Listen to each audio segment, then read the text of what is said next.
Hi guys, Mr. Callahan here. We're going to be reading a story called Below Deck, a Titanic story. So I'm just going to page through a little bit, let you see some of the pictures. Why don't you make a prediction? What do you think this story is going to be about? Think about it for a few moments. A couple more pages. Alright, let's get started. So this is Below Deck, a Titanic story, written by Tony Bradman, illustrated by Kevin Hopgood.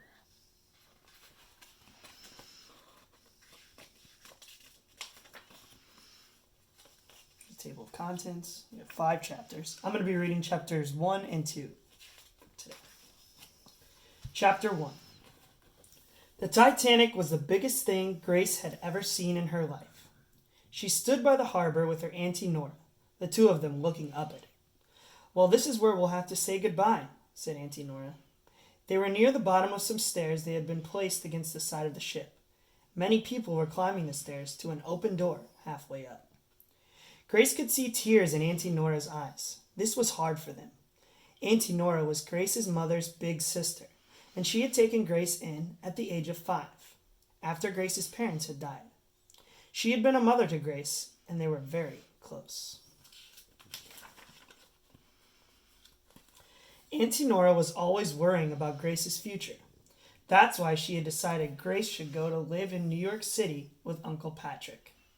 "Things are much better over in America than are here in old Ireland," Auntie Nora had said. "There are certainly more jobs. A clever girl like you will do just fine there." Grace had argued, of course.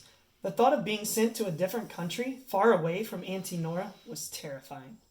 But Auntie Nora wouldn't change her mind. She had written to Uncle Patrick, and he'd written back to say it was a grand idea. So here they were, a week later, in a place called Queenstown.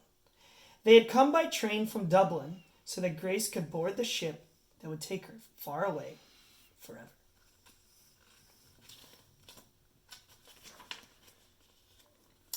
Now Grace's eyes were filling with tears, too, and she hugged Auntie Nora tight. "Goodbye, Auntie," she whispered. "I won't forget you. I promise." "Nonsense," said Auntie Nora, with a sad smile.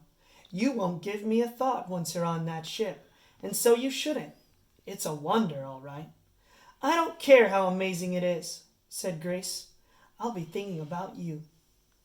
But Grace had to admit she was a little excited about going on the ship. The Titanic had been built in Belfast, in the north of Ireland, and this was its first voyage. The whole world seemed to be talking about its size and speed, and how it would never sink, whatever happened. "Ah, Grace, you're a sweet girl," said Auntie Nora, kissing her. "You're too nice for your own good sometimes. Just take care of yourself." They parted at last, and Grace went up the stairs with everybody else. She turned at the top and waved to Auntie Nora in the crowd far below. Then she boarded the enormous ship. Chapter 2. A man in uniform checked Grace's ticket and told her how to get to her cabin. There were long hallways that all looked the same. A lot of staircases and people everywhere.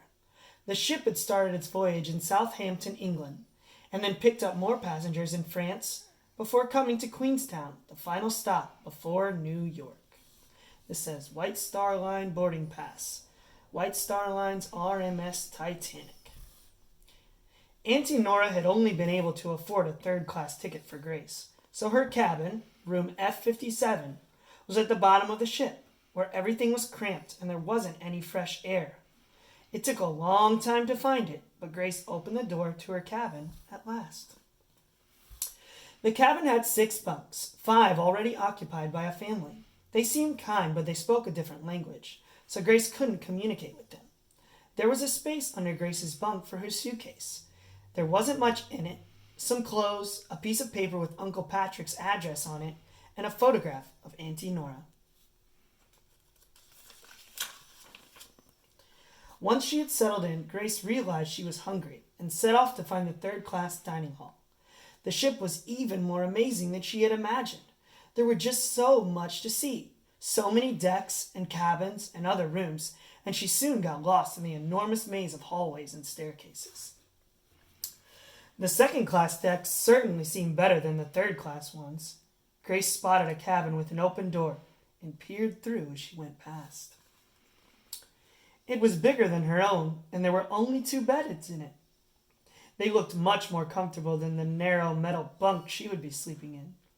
Grace continued up the decks, curious to see more.